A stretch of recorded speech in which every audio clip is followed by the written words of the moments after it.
Jeg vil bare lige benytte lejligheden til at sige glædelig 3. søndag i advent til alle jer, der forhåbentlig skal med på Blåvandgård. Jeg ved ikke lige, jeg er lige hos mine forældre, og Johannes er faktisk med. Jeg ved ikke lige, hvad der sker her. Lad os lige gå ind og kigge på, hvad... Hvad laver du? Jamen, jeg var lige i gang med at øve mig i det her saxofonlimbo til Blåvandgård. Men jeg var lige ved at falde lige før. Jeg kan godt lige give det et skud mere.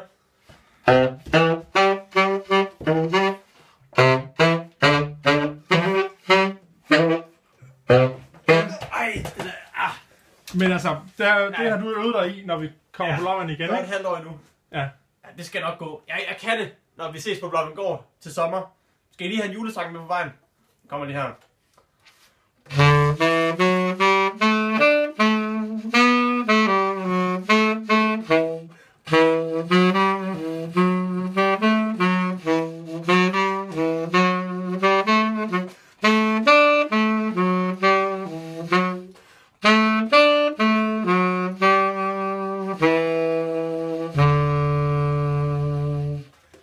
Glædelig jul!